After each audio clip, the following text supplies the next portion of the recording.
If I Could Tell You Just One Thing, presented by me, Mel Noakes. And me, Max Fellows. If I Could Tell You Just One Thing is a brand new event industry podcast brought to you by Elevate. It's where industry leaders write a letter to their younger self and consider what wise advice they would give themselves now if they only could.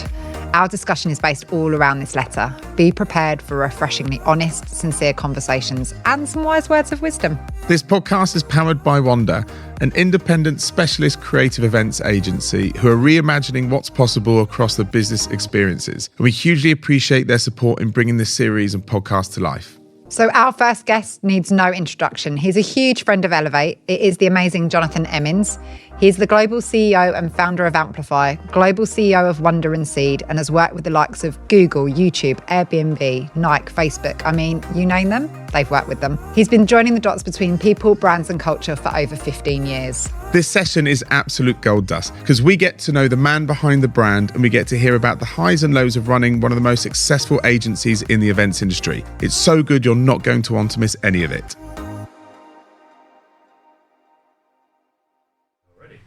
Cool. So, hey, Jonathan, thank you so much for joining us today. We are so delighted to have you. This is going to be a great chat. Very nice to be here.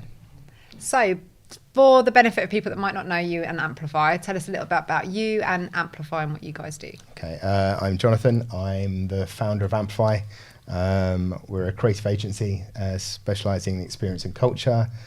Been going about 15 years now, so that feels, for an agency that kind of cut its teeth on cutting edge youth, that feels quite old. I'm currently the global CEO, but my heart's creative, so very much everything I do is about making space for the creative and the big ideas and the thoughts. So very much approaching it in that way. Very easy to hand over the studio when we found people that can run it much better than I could as well. So again, that's probably a trait that runs through is like finding where I can be useful and kind of joining the dots. Nice. But still loving it the same as you were then, that entry-level creative. Ever so passionate about it, and even more so when I was slightly involved with the day-to-day creative and ideas. You can't really cheerlead them along. Whereas now obviously the team's obviously a bit bigger now. We're about 200 people now. There's so much work coming through, so good, so on point, and I can really be the official cheerleader for all the amazing work. Pom-poms and all? Yeah, maybe some days and things like that. Do you find that glance over the shoulder of going, oh, that's a nice piece of work? I mean, I still like, every kind of response pitch that goes out, I've always got my eyes on that. We've had a couple of other we've got sibling agencies, Seed, who are student Gen Z specialists, and then Wonder, who are kind of reimagining the world of B2B and B2E, and again seeing the amazing work and how that's developing and the trajectory is on there. That's a bit of a one of the best bits of the job is just getting to see the kind of responses, but again also when those campaigns or shoots or experiences go live, actually seeing them go out in the world. We always talk about, when we started, it was the pub test, and it's like if people were talking about the work we did, our mates were talking about it, and didn't know we did it, that was the tick. It's like, obviously we set proper KPIs, and I was going to say full on ROI measures. Very do our mates talk about it in the on pub? The personal one there. And as we've got bigger, I just think we try and got more global. It's just about them talking about it in more pubs around the world there as well. So yeah, super. So proud of the work that the guys do. It's amazing to see a founder still so hands-on and but also know when to step back, because that's quite an art, isn't it? To still have your ability to shape the creative that makes it feel like it's coming out of the same studio and space, but like you say, make space for the creatives and the people that run it and know what they're doing. Again, the world's full of so many talented people. I think we've got quite an unusual mix of talent in there. So again, definitely all the traditional roles you'd expect in there, but architects, coders, a real mix. And not only that, all their passions they bring in. Quite often when we're recruiting people, it's as much about what they're doing outside of work as well as inside, because again, if you're passionate about things or doing interesting things, you can bring all those passions in, and that makes a happy team, makes the work better. We've for a long time we didn't have an in-house creative team. I had a fear of having a house style.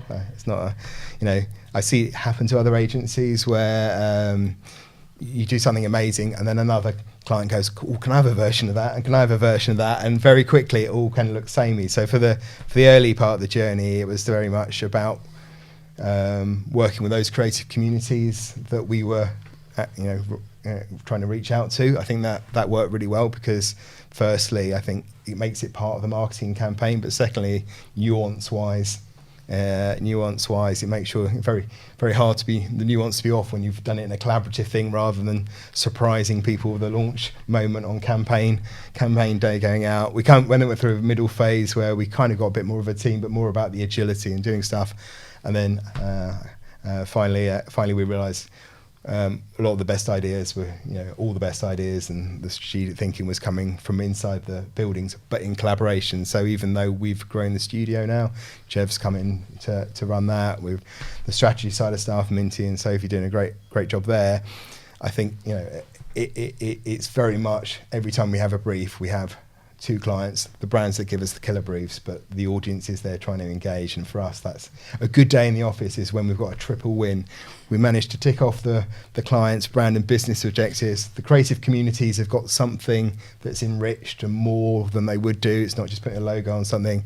And as a team and an agency, we've got a body of work that we're all super proud of and really happy to get out the door. Nice. I've got two things. The first being, there's a bit of, I suppose, blushing moment is that the pub test and things, I think it's safe to say in the last probably 5 years or so that Amplify has been the agency. So congratulations on that. And to the team. There you go, to the team even.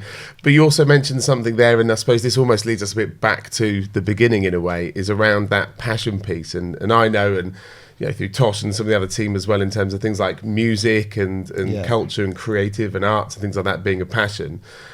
How much of the business and the business's passions, I suppose now, or the kind of the team's passions are yours from when at the beginning or way back at the beginning even, versus has it kind of evolved and moved with the new people that have joined and how the business is transformed? Thankfully, definitely evolved in different passions. It depends what you were listening to early days. Yeah, I mean, there was a period where we were the go-to East End rave agency, kind of working with Converse, Nike, PlayStation, Red Bull, the likes of those clients, the kind of brands we still work with now. There was a period where we're like, we need to be a bit more grown up here. We look a bit smarter, but actually that's still such an integral part of what we do, and we wouldn't want to ever stop that. I work with Dr. Martens and brands that are, youth is probably my passion area. About I think we have a responsibility to pass the baton on. So again, I think a lot of the most exciting ideas, thoughts, energy is coming from youth, seeing the world through fresh eyes. So again, that's still important. But obviously, as again, we've just got so many different perspectives and ideas and backgrounds. I think it's really important to have an agency that reflects the exciting cultural world. So again, think about the team makeup and backgrounds, because just the ideas get better, or they're or sense checked, or drills and stuff. And you do, again, when you're allowing people to bring their magic superpowers, whatever bit of the business they are. We talk about people having their superpowers, but also their interests and their passions in there as well. So at the moment, it's just some of the most amazing work is some of the guys' pet side hustles and projects they're doing at the moment. And we, again, we need to champion those. It's great. As Amplify's grown in profile, we can use that as a platform to promote not only the great work we're doing as an agency, but that the individuals are doing as well. Yeah, brilliant.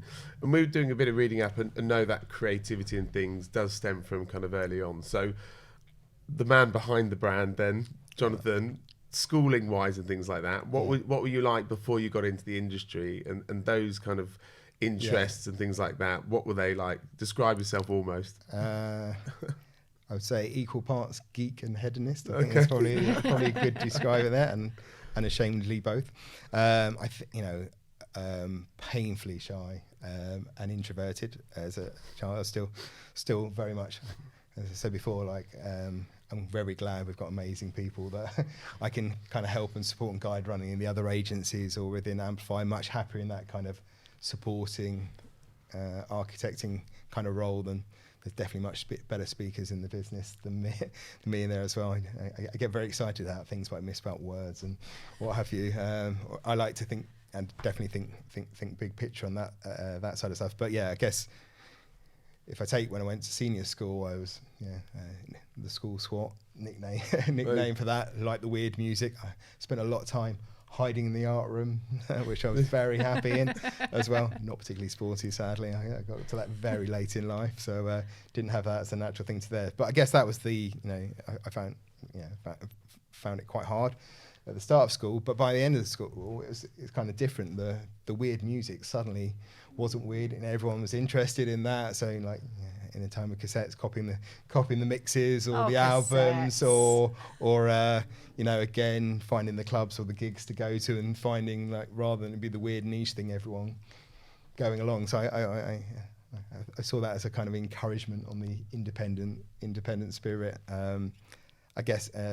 And then kind of taking a stage further, lucky to go to university, a kind of first for our family, which was there. And I guess, still, very privileged position. I think, it's a hard world out there for young people at the moment. It's just in general, the gap between those that have and have not just getting bigger and bigger. We run a initiative called Youngblood, which is a big research film series, and from 2016 where we kicked it off, and it was like young people were so optimistic, you couldn't wait for them to take over, and even then probably not dealt the best hands. And then you get to 2018 and you've had things like Brexit and Grenfell and Trump and things like that, and they're like, we'll take it from here, guys. They're not so collaborative, we're not so trusting. And then you throw in pandemic and kind of cost of living crisis. It's tough for young people. So, weaving back, when I went to university, it was an amazing experience for me. You could tell the people that I was in awe of the confidence that people that maybe from slightly more affluent backgrounds that had more experiences, there was a confidence with that. And I still that's even worse now. I think for me, it allowed me,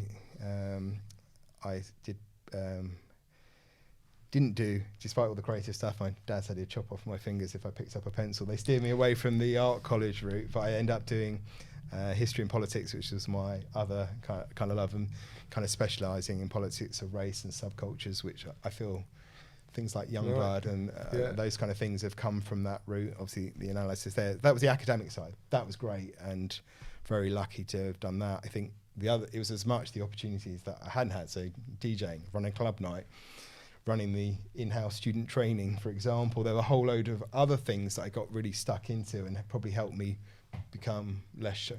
Learning how to train other people, I had to overcome my shyness to do that. I hadn't been snowboarding, and worked out you could get free snowboard places if you took people. So we set up a snowboard club, and I was terrible and still am. But again, got to do things I maybe hadn't done before. That was a great experience for me. I think now, again, thinking about where young people are now, it was the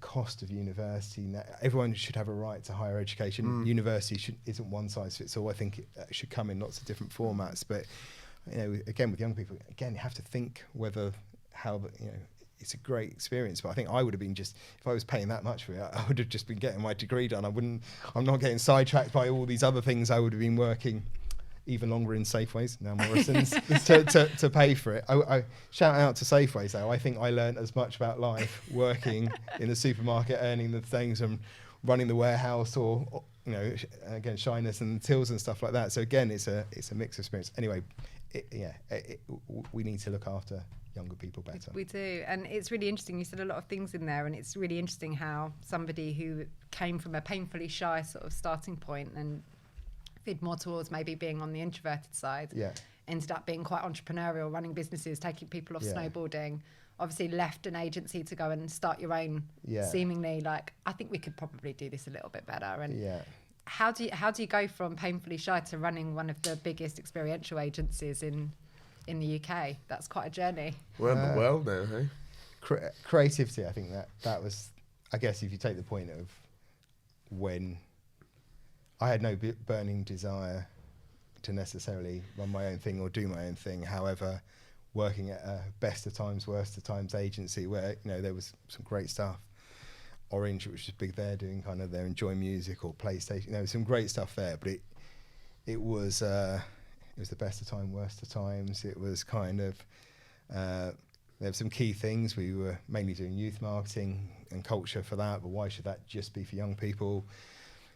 It was the time where 30, don't get me wrong, I love TV ad, but 30-second spots were the king and everything else was thrown to the other channels. Why can't we come up with big brand ideas that work across multiple channels? Measurement was the geeky bit. I was worked out, they need, a lot of work pioneering untraditional forms of marketing, which quickly become the traditional brand experience, social, digital. I mean, again, we're doing a lot of creative technology at the moment, doing anamorphic. There's the Web3 coming. I love pioneering the new stuff, but you also need to take the clients on the journey and do the measurement and reassuring stuff. So there was an opportunity there. We didn't quite know how to. Also, it wasn't that well run. It was like we didn't necessarily know how to do it, but we definitely thought there was a better way there. And for me, it's one of the nicest stories. So I kind of went. It was creative frustration ultimately why I set it up, and was very lucky that things fell in the right place. Met Anton and Neil, who are my business partners, a bit older. They'd had different experiences.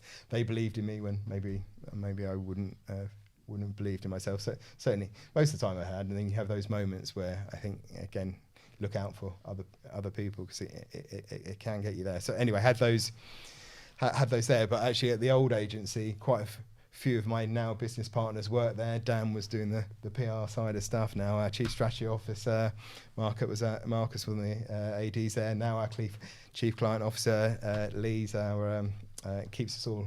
Our managing partner. Lee keeps everyone on the straight and narrow, let's be honest. So again, we were there. So essentially, as the agency grew, they all took massive pay cuts to come and work. And we got the band back together. That was amazing. I mean, Marcus, for example, was the first to come over, and I offered there. He was being groomed for an Omnicom agency. He got offered double the amount of money. He's like, no, I'm going to say no. And then when he said no that time, they were going to the new Mini Coopers were out that time. Show my age there as well. They threw one of those in as well. I was like, look, dude, I dedicated. And he was like, no, it's coming. And I'd like to think the calm are in there, because obviously, hopefully, we're all enjoying what we're doing a lot more, and all still together, which is a real testament to that. Yeah. That camaraderie and that creativity and the thing that you've built. Yeah, well, I think as we've grown up now and stuff like that, we talk about having family vibes, which is a bit of a weird one. We've now got a head of people and culture in Stacey, and she who's very straight down the line with us and tells us a nice thing about it. I wouldn't lose that camaraderie, and you spend so much time there. We've grown up together. Again, and lots of generations coming through as we've grown. But yeah, it's just, again, with the family, you still get some of the occasional bickering, sibling bickeries, or competitive and things in it. So definitely the spirit there. Like, probably we need to, as we're growing up there. But I've got all the guys that set up the global offices, for example, have been long time Amplify. So Gareth, who was our head of production, set up Australia in 2018. Yeah, no, just out in Sydney last week with him. Then you've got Mark and Bonnie doing the LA office. Mark, I think, has been with us 10 or 11 years. Bonnie was employee number 3. She's on her 3rd stint at Amplify, comes in 3s there as well. She'd gone off and done other things, and that's great. I think we've got a lot of that where people are going off and doing other things. And then finally, Nico, our very nickname Lifestyle, our very suave and sophisticated Frenchman, has decided to, rather than running it for London, setting up Paris, and he set up there, and casual, just Paris, and just absolutely. I can't say, but smashing like just again, we were lucky to do things like doing a lot of stuff on PlayStation out there, doing Night at the Louvre with Airbnb, just done some stuff, Moulin Rouge, but again, winning some fairly seminal French brands that we're just about to do some work with as well. So yeah, really, again, it's lovely for me. That's part of the journey, seeing we've grown up together, all being massive Berks, but nice seeing people smashing it in what they're doing. So did you actually take the initiative then to start the business, or was it a collective? Yeah, no, I did. I think so. Coming back to the best of time, worst of times. Yeah, I had a follow up on that as well, actually. I guess when we were at the agency, again, without the right briefs and the right relationships and the right clients, you can't do the best work. So again, in that agency, I went out and got a lot of the. I didn't want to work on those clients, so I went out and got my own, and that was kind of the guys there as well. So that was a big thing. I think I was lucky to get. There was actually a recruiter, and he was like, for every. I definitely didn't know how recruitment worked. So I thought I didn't really think about it. It's like I was kind of told you weren't very good and drilled into at the previous agency. So we all had definitely had imposter syndrome, lack of confidence there as well. So I met this recruiter, and I was like, "Oh, tell me three places you want to interview at, and I will give you 3 wild cards. You'll have to do one for each of those." And I was like, again, I didn't even occur to me that recruiters worked on commission. I don't know how that works. I was just it's really nice to set up those interviews and stuff there. But through that process, again, one was to be an MD of another agency and take over the role there. One was a design agency and kind of building out their capabilities. And the last one was Anton, who's now my business partner, and kind of incubating whatever I wanted to do within that, which was the route there. And I think that worked for me because, and again, I think part of you're defined by the great work you choose to do, but also defined by the work you choose not to do. And I think that having that control, I knew the only way we'd really have that control is if kind of did our own thing. So that was the creative frustration there. And along the way, that's been tested. There was definitely, we're very lucky position now where most of our work's inbound, long-term client relationships. But I guess in those growing years where we really launched the brand until about 3 years. I think we kept it under a code name for a first year. Then it was Amplify with a temporary thing. It didn't even have a website. A website was year 3. I think it was a slightly different time, slightly trickier to do websites, I think, at that time. In our defense there as well. But we just built up this client base, and a lot of it was just kind of people we've worked with and doing some great projects. So actually, when we did get around to announcing our sales, we actually had like some really nice, big clients and a great body of work. So again, it gave us a little bit of space to grow that up. Anyway, the point about that was along the way, we launched a big confectionery brand, which was a really fun one to do. It became #1 sweet. Roundtree's Random still got a soft spot. My kids like it when we go in the shops there. That makes me proud. Anyway, we got offered a lot more work from the parent company of that, and I'm sure we would have done that work well and delivered it brilliantly. But it was taking us in a slightly, almost the antithesis of where we'd set out to be. And although at that time we could have definitely done with the billings and the money from it, we took the decision that wasn't there. And it's something we carry on, like you have projects and things, we always kind of do them. I can vouch for that. They've turned me down loads. I've sent briefs over and he always says no. Yeah, sorry about that. I love him still. He's turned me down loads, and that's just dinner and things like this. So again, it's where we can make a difference. I think that's the thing. I think it takes real bravery, doesn't it? Because like you say, especially in those embryonic early phases, to say yes to everything feels like a natural state. I think now maybe we would take on some of those briefs because within the portfolio of what we're doing, I think we're a broader church, more people, different skill sets and things in it, and like team would have done. But I think when you've got less work to define yourself, you think carefully about, and a small team again, how do you deliver less better? And again, that's what we'd maybe you get 2 pitches and we'd do one at those early days, and we just focus on one and just do that, just make sure we win that one rather than spreading ourselves a bit thinly. I mean, the guys are amazing out there, obviously doing a million one. We thought we were good before the pandemic. We got very good over the pandemic. We slightly relaxed our stance on we don't really pitch, but we're doing quite well with at the start of 2020. Definitely pitched on anything that was going and any opportunity through that slightly awkward pandemic years. You were through the recruiter, almost opportunities for like MD role and things. So that's quite big from going into your commercial career, if you like, 4, 5, 6 years later, then to be getting those kind of MD opportunities. And you were saying there's obviously for the good and the bad of previous business. I suppose what are those you clearly kind of grew and earned your stripes, I suppose, in that. What were some of the kind of the better bits and learnings versus some of the worst? And the reason why I ask is sometimes, and personal experience for sure, is that actually you almost learn more from the ways of not to do things, or sometimes those examples of going, right, well, we'll do it that way, but it's definitely not the right way or the better way. And we're always honing our art and science. For sure. We're always striving to be better, and you'd be complacent if you did. And again, I take those references, like we're doing quite well against the bigger agencies. Actually, I think where it's exciting is when you look at the kind of smaller agencies coming through. That for me is where I look to for, again, the youth, probably the youth thing again in a different manifestation than when you see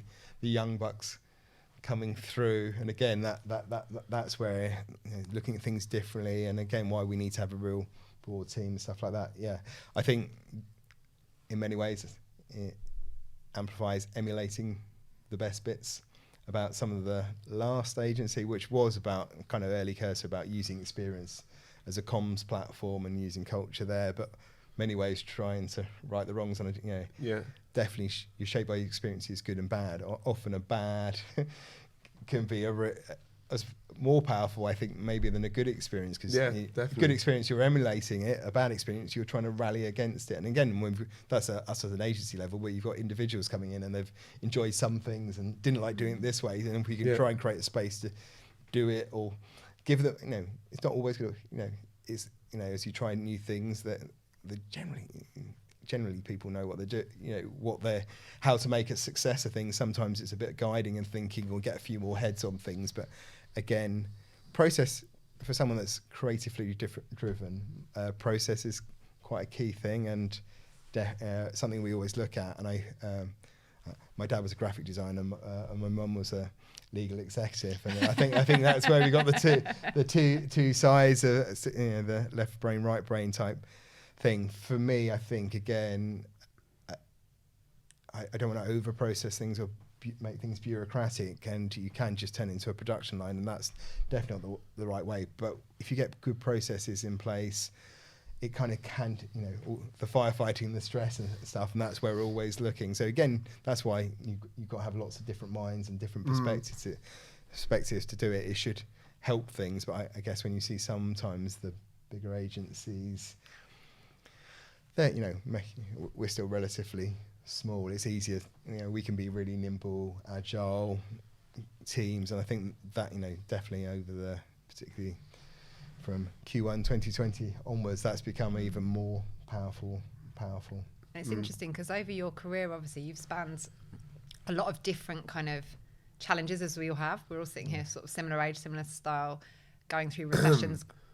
Yeah, Max is a bit younger. Thanks We've very had much. this I know. I have to keep checking his passport because I'm like, how young? The grey hair is deceptive, I promise. It was a very uphill paper round. It was really hard. But obviously, it's a forged passport. as an individual working in a company and then somebody running a company facing those challenges, there are some things that you approach probably quite different. So what would you say has been one of the biggest learnings or challenges that you faced, and how have you handled that? So we're always people first. That's, we're only as good as the talented individuals that choose to call Amplify home. People have a choice how they spend their time and energy, and we're grateful for when people spend it with us. And what's nice is lots of those have fairly long careers because we've grown and evolved. We're only as good as we fulfill their ambitions and vice versa. And we've, new offices, new departments, new areas that hopefully that gives people the chance to grow and evolve. Obviously, so then when the pandemic hit, that was interesting, and very quickly, as we all remember, it's like kicked in and everyone's being packed off. I remember phoning up G in the Sydney office, obviously morning and night, and explaining things like an abstract concept, and by the time I woke up the next morning, it kicked in there as well. It was, people forget how quickly it all kicked in. I think we took a decision very quickly. We built up this amazing team and squad. We were lucky. We kept a lot of the profits, the majority of the profits we kept in the business. So we made investments, but we had that there, and we knew, I guess no one thought at that time it was going to last quite as long. It'll be done by September. But we made a statement, I think on 1st of April, I think it was, that we, that we weren't going to make any redundancies. We were going to keep everyone on, and that was even people that had only actually started that week. We were like, which I think relaxed everyone. They saw that, and we were very clear with the comms, and I think as a leadership team, when everything's going well, we spent a lot of time together. The UK management team being really key in that as well. When you're doing things well, it's divide and conquer, because you know what you're doing. I think it was one of those things where we all came together again, which we hadn't done for a while, and whilst for lots of reasons no one wanted the pandemic, actually it was kind of an amazing, in stark contrast, it was an amazing experience. You're reminded by all the kind of the partners that at every level everyone brought their A game, because they made those statements. It wasn't fair. We did have some, particularly in the strat and creative team, they were sprinting a marathon on there, again knocking these things out. I was working with Tosh and the other partners, kind of getting the other opportunities in. Meanwhile, the live team were doing more shoots and doing other things in there as well. I guess we just bonded, and don't often have.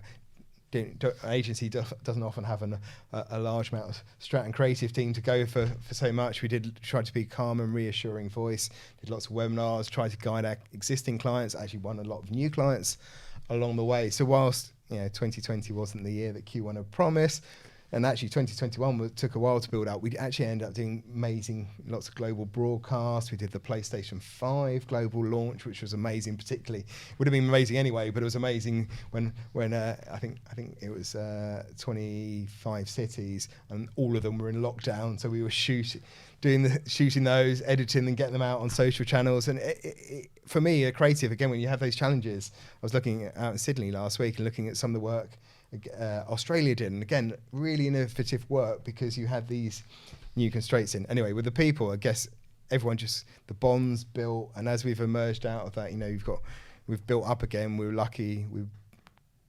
commercially and as a team, we doubled in size since 2020. So we kept all our superstars on, and we've managed to get lots more superstars. I think Karma in there. I think hopefully New Biz Karma, Team Karma in there as well. So and again, as I said, the probably part of that was all the other areas that we'd invested in. Suddenly were more important. So whilst live was on hold, all the other areas grow, and probably the view of our take on experience, which has always been more about always on relationship rather than just a pop-up or a tactical activation, which are part of the mix in it.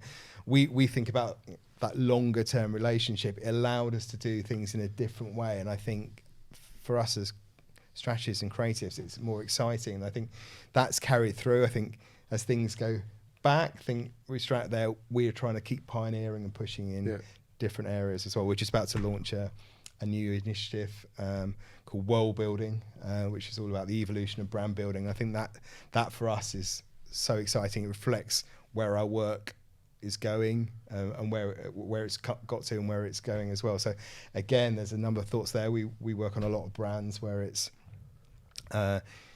brands that have been behind the screens, a lot of the big kind of tech companies, and suddenly how do they behave when beyond that. So a lot of brand guidelines are quite 2D and static and quite almost don't know what you mean, telling you that, and actually the world is actually real 3D, fast moving, and co-authored with the fan bases. So that was one of the key points. So we kind of got work there. Again, the advances in technology, consumers have been offered different choices. How do you build a brand that can kind of lean into those as well? And then on top of that, the advances in technology, a lot of the Web3 and AI stuff, we need to think cleverer how we build those brands. And I think for me that's been particularly exciting, because obviously we're lucky to work with PlayStation, Activision, Fortnite, big gaming companies, the Netflixes, Prime Video, Apple, where you've got big IPs, but a lot of brands, Nike have built all their IPs, and again thinking about how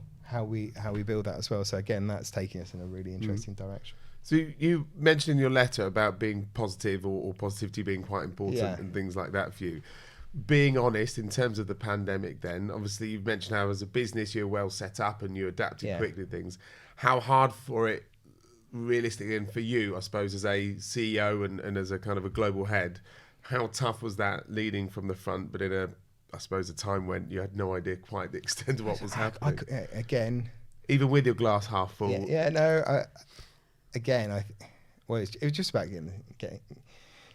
getting the team through on what we built. So there was a job to do. So maybe there was a bit of a week of adjusting and redoing the plans. Did you go and have your quiet spot in the house where you just? I was doing, Gareth, who runs the Australian office, who was, again, when we set that up, our first international office. Through that period, he was my first call in the morning and my last call at night. Again, he was my first call in the morning and last call at night, as we were doing fairly long days. It was quite punishing. It was a different way to use creativity and solve that. I think we just had a responsibility to the team. I think that was key and defiant. We built up Amplify and then quickly seeing the challenges and opportunities. The other, very quickly we were doing these amazing global broadcasts, and we shot a TVC for Mitsubishi in America. Again, not necessarily. We've kind of gone the other way into TVCs rather than the traditional route. We've just got a campaign that's about to come out where the whole campaign and the byproducts are TVC, and I think that's quite a nice metaphor for where Amplify's going. But again, a period of adjusting, but yeah. And have you had people to guide you through that process? Because I think a lot of the time people assume once you're at the top of a business and you kind of know it all. But have you got people that you turn to, and did you turn to those people through that time for advice or guidance? Yeah, I think. Obviously, as Amplify's grown, partners have come on board. The kind of management teams in all the territories come on, and they obviously played a key role. So we were all supporting, guiding. But I would say everyone at every level kind of had a role in that as well. I think it was as a hard time for the industry. I think again everyone rallied round, supported one another. And again, I said it was undemocratic. Some agencies hit harder. The supply chain really badly hit. That's the victim. I think the real victims there as well. So I think again, but a lot of it common sense, and that's when you bring your A game and being vaguely useful. I think the rest of the time go back to being cheerleader, but that was time where you kind of had to do that. Yeah, so it was a joint effort. So if you've not then, well, I suppose you've had samples of varying different guises and things, but flipping that or perhaps asking it a different way is that, has there been anyone that's inspired you then or you looked up to or even had then as a mentor throughout that kind of journey? It seems incredible that you have gone on this journey and very clear on there's lots of people who inspire me, and I can wax lyrical about those and have guided that journey, I guess, as well as the kind of the partners in Amplify in general and the leadership teams, Anton and Neil. Anton, who's now the chair role, and Neil, who's our CFO, and kind of, again, when I left the last place, I definitely wanted to be with people I respected, that were good, kind. I respected out of work as much as inside work. I think, again, balance, and I can see they were good guys, successful, and obviously that they were key. They have been very good with me and the other partners at clearing stuff out the way so we could get on with making the work creative and that side of stuff. And so, Neil, the CFO, was very important. Suddenly we were slightly working. I was working with Seed or Australia as we were trying to look after them and guide. I was doing number stuff. That's crikey. That's a worrying thought as well. We were all kind of rallying around. But those two, again, everyone brought their A game, but the calm and the smarts, they're a bit older as well. They have a bit more experience as well. I think the nice thing when I was going through that courting period and being introduced, and you get lots of offers and people blowing smoke and all that kind of stuff. The nice thing when I met Anton was obviously a very successful man, ran big integrated agencies. He'd just tell me about all the things that hadn't gone quite so well. We built double the size of the team, the space in Covent Garden in his last agency, and then there was a fire, but they hadn't changed the insurance. He would go through all these other things, and the nice thing is everyone's going to make mistakes, and he was almost like, I could see he's clearly successful, but actually, again, if I can avoid repeating some of those mistakes there. I'm going to make plenty on my own. So we've got that's something we still try and do now. We definitely, when we're chatting to other agencies that may be coming in or other thoughts, and not pretending we've got all the answers. Often they've got better things than us. But again, if we can share some recipes for success, but also bits that haven't gone so well, that helps. Collectively, that stronger together, better together kind of mentality, sharing those ideas and influences. So Anton and Neil. Big up Anton and Neil. Yeah, exactly. So whilst I'm desperately wanting to ask you all your mistakes, we're not going to ask you to reveal all your all your challenges. So I'm going to change tack, because I can see Max is thinking exactly the same question is in his head, going, "Oh, tell us all the challenges." But obviously, you as a parent, how has that shaped your view of running an agency, and has that changed the way that you approach work and stuff with your two gorgeous little ones running around? Definitely, as a different context on things as well. So maybe so when we started Amplify, Anton and Neil had kids, and then Lee, who was at the last agency, he'd had a kid at the last agency, but he was the only one. So at that time, and we thought we were so sympathetic and helpful and doing stuff, but obviously limited frames of referencing, none of us being parents before as well. So I remember 6 months into having Milo, who's my eldest, now 10, basically going up to Lee and going, "I'm really sorry.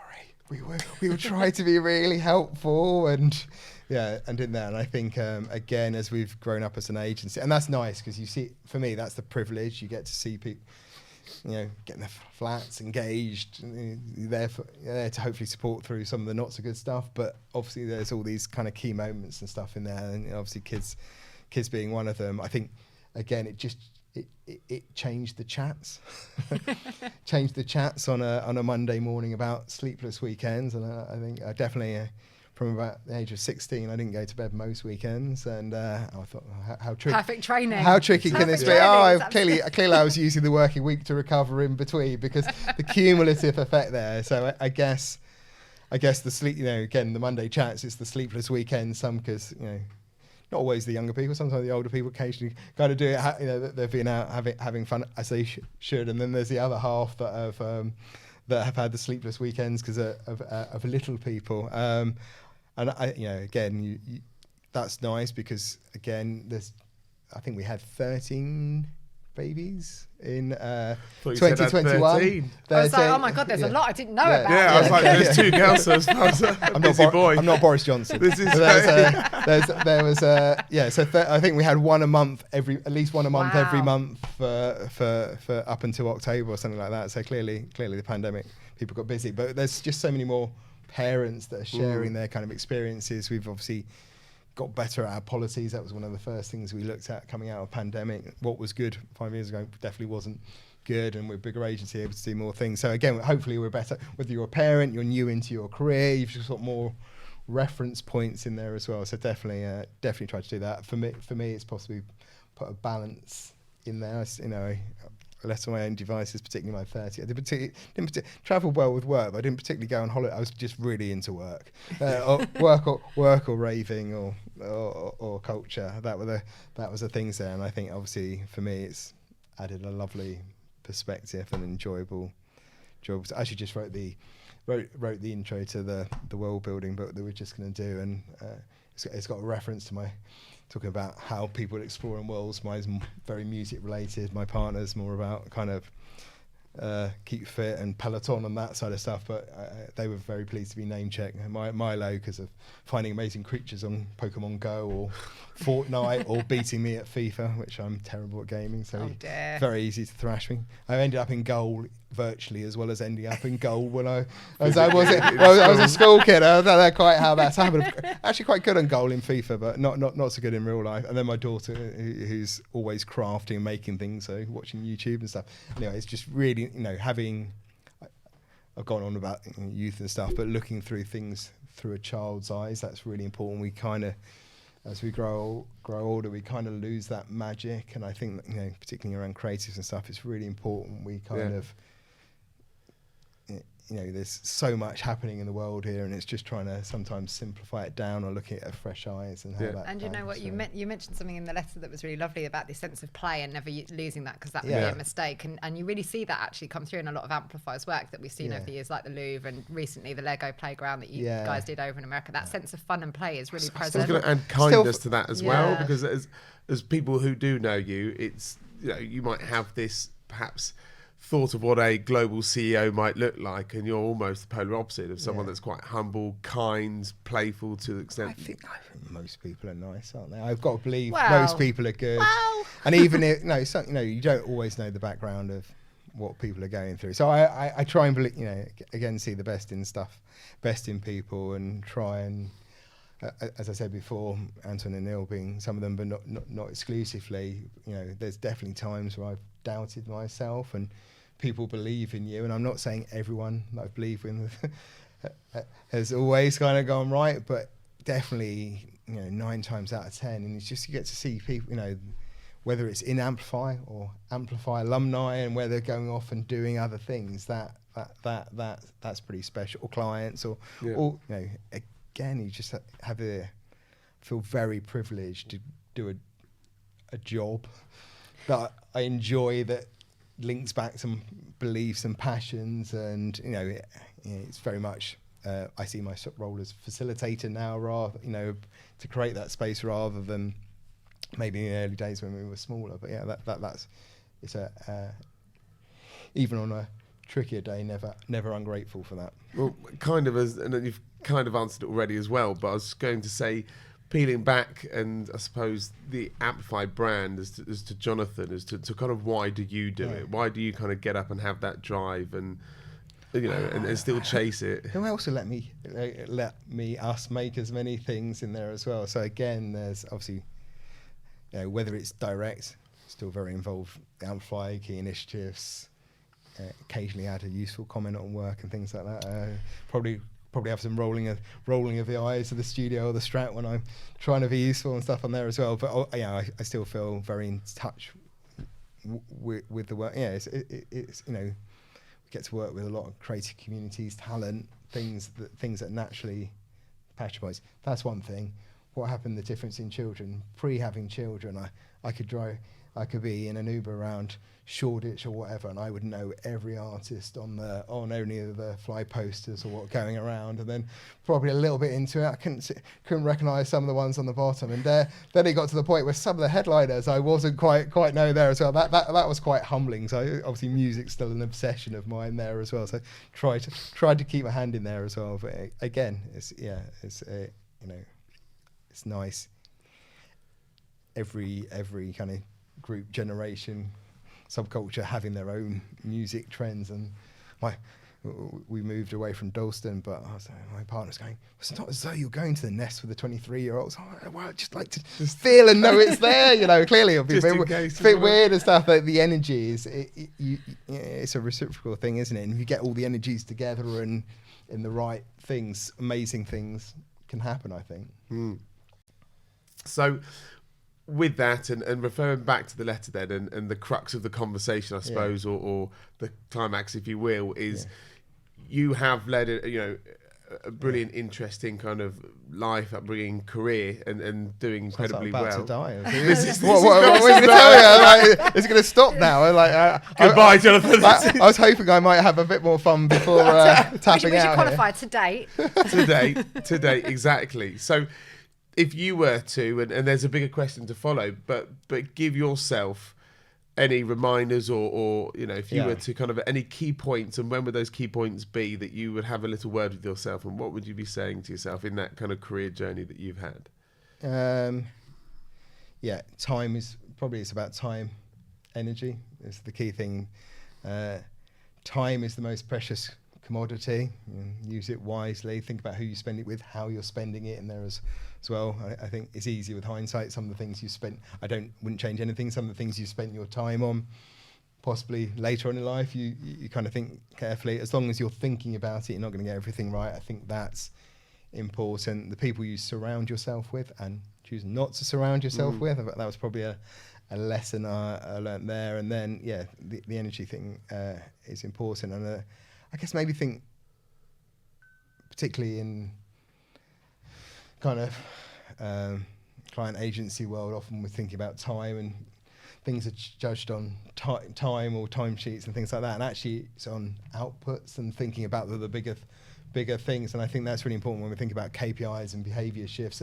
Those outcomes are really important. And again, go back to Neil. There was one thing I've heard it a lot since, so I don't think he's got exclusivity on it. But he was first, and he obviously very clever man, financially astute and stuff. And I think he was challenged once about doing something. And he was like, "Well, it's taken me.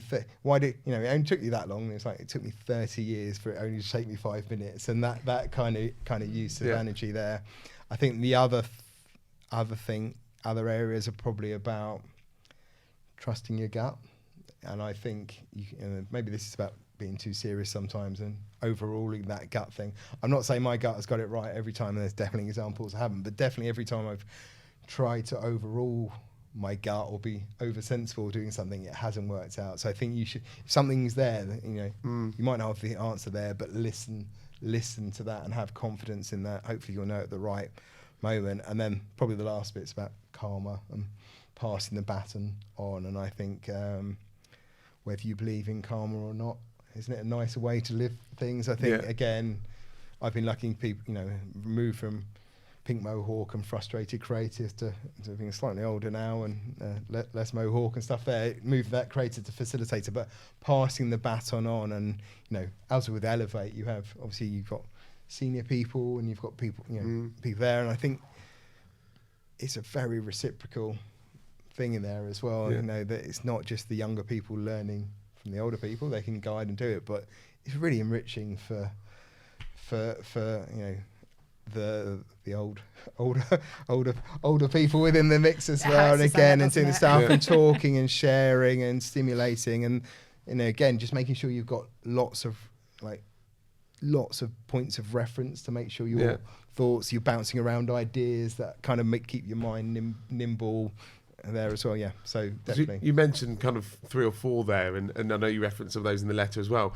If you were to pick a moment in time in your career to hear certain things, if you like, or whether it's age or whether it's actually kind of moment related, would there be any standout moments for you?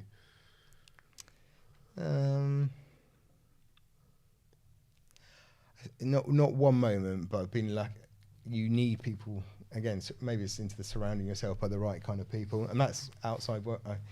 Outside work, inside work. I'm very lucky that a lot of my friends, either previously and they're all since are in work and stuff. And some people don't want to work with their mates and stuff. There's probably some I shouldn't work with, and you shouldn't do. But when you can get that kind of camaraderie, it's right, and people looking out one another. I think the times we all get a bit into things sometimes, or something.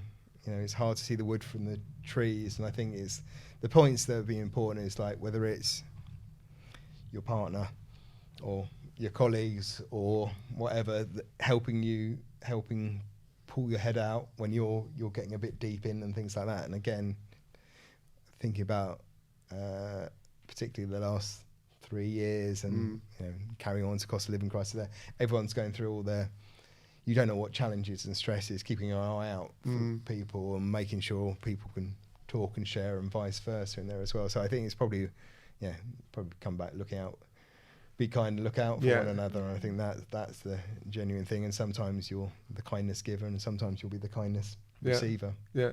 So that then brings nicely on to the last question then, which is the big one and the kind of structure and crux of our conversation, which is, what is that one thing, that one piece of advice then that you feel most important, that you almost wish you'd heard, that you would pass on then? And we'll do so then to our next guest as well. I think it is the time is the most precious commodity. You only get to use it once. Think about, just make sure you're thinking about enjoying it. Yeah. Thinking about it, and making them, getting involved, making your opportunities. I think everyone, there's an element of luck and being in the right place, but you can do, I think, put positive vibes out, and hopefully some of those will come back as well. So definitely about use your time wisely. Yeah, brilliant. Thank Brilliant. you so much, Jonathan. Thank you. What a conversation of positivity. Hey? Yeah, honestly, I think there's so many nuggets of gold in there for people to take away from, and I think it's just brilliant to hear the story behind such a successful agency and the people that made it, and you know, in the spirit of what we've done, like some of those learnings, some of the journey, and it's just been wonderful to hear some of the things you shared about passing on and the spirit of Amplify. So I thank think you. it's similar to, you know, it's the same spirit as Elevate, isn't it? Yeah. Passing the baton on and sharing those as well. So like minds. Brilliant. Thanks Thank you for so joining much. us. Right, thank you. What an incredible conversation that was, right? Oh my God. Do you know what's really lovely? Because we both know Jonathan so well and been fortunate enough to know him for so long, you sort of take it for granted what a lovely guy he is. And I think people that are listening, I hope they understand, like, he's been the same for 15, 20 years. Like that authenticity and that sense of curiosity and creativity and his love of people has never changed, actually. And even getting to the top of Amplify and Amplify being the agency they are, it's exactly that same ethos, is exactly the same character as he was when I first met him quite a few years ago. Yeah, and it's the same really for that whole kind of passion point, and obviously creative and music and culture and youth being that first kind of role and business that he was in all the way through then to now, and it echoes in everything that he was saying. What I found really interesting as well is in some of those moments where perhaps it was a bit tougher or didn't know, is that there were some key people for him that have always been there, and amazingly, 15, 20 years later, still those same people and pillars really that he kind of relies on and talks to and looks for. And do you know what advice. I really loved is that, because I think knowing most event profs, and I hold my hands up, I'm the same, being such control freaks, being able to curate the work and be able to sort of offer guidance and support, but know when to step back and being able to facilitate a space for others. I think that's such a lesson for so many leaders out there. And it's one that I struggle with probably on a daily basis of what's the right balance and how do you make sure that the works remains to the quality you expect. But like you said, like not having a house style. So you have the freedom and creativity to be truly pioneering and do different stuff. And I thought that was definitely, I'm going to take that away and big bold letters in my diary for sure. But doing that at scale, because that's the challenge, right? When it's in a smaller boutique business and agency, it's easy. You're owning and you're controlling what you see. You've then potentially got 5 tiers of management in between some of the younger creatives that he mentioned, those more disruptive maverick type creatives as well. So I think that's amazing. And lastly, for me, it was some of those takeaways, those bits of advice, and he had loads of it. Really, really good stuff. Even if we asked for one, but he came up with all of the good ones, where he was saying about that timepiece being so important, but the authenticity and passion about doing what you believe in, saying no, and having the courage, leaning into the discomfort sometimes of having the courage to say no to the right things if it doesn't feel right in And your that must have been so hard, right, early on. I mean, you know, you're building your own business as well. Like the need for that financial security and stability, it must have been almost easier to say yes at that point. And interestingly, he was like, no, that it's easier now, because at that time it was about staying true to who you were. I think so much of what I took out is in him writing back to his younger self and thinking about the things that really inspired him. There was so much of him that stayed true. So even becoming sort of CEO and running a company, so much of that ethos and his vulnerability and stuff has remained. And I thought that was a really interesting point. And I loved, obviously he's a massive Elevate supporter, and we'd be remiss not to bring it back to Elevate. But this real sense of him trying to create a space and pass the baton on. I mean, we talk about sending the elevator back down, which is why we're called Elevate, but that sense of passing the baton on. And I loved that he was thinking about that, not just in terms of his agency and his space, but for the industry, and how excited he was by some of the sort of new starters and the new entrants mixing things up. And I thought that was really inspiring, and something perhaps that people wouldn't necessarily imagine that a CEO would be in this space. I agree. And the last point for me is on that is that the unexpected is that he is an out and out extrovert. Not extrovert, sorry, the opposite, an introvert. And with that, I think we have, or perhaps, we have as an audience and the event professional community is thinking that it's extrovert, overly confident, out there, kind of big personal brands that are the ones defining and refining what success looks like and things. And it doesn't have to be like that. And it has, in my mind, what I defined as a successful CEO, kind of reshaped what that looks like and the characteristics of who it is that takes to make a successful business. Yeah, absolutely. And I think that finally for me, that piece of surrounding yourself with people, like he like being humble enough to know where you're strong and where you need to rely on other people or bring other people in, and celebrating their success. joked about the pom-poms, but Yeah. Jonathan is actually a brilliant cheerleader for so many Yeah. people in not just his agency, but the industry. And I think that's a really lovely quality. So there was just so much to take away from that Yeah. conversation. What a brilliant hour. I could have talked all day. Yeah, tell me about it.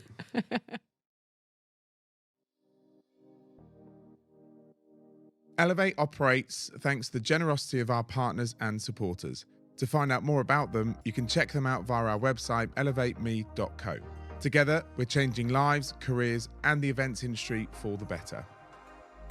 This podcast was powered by Wonder, the independent specialist creative business-to-business and business-to-employee events agency. And a huge thanks goes to our producer and fellow Team Elevator, Pete Kerwood.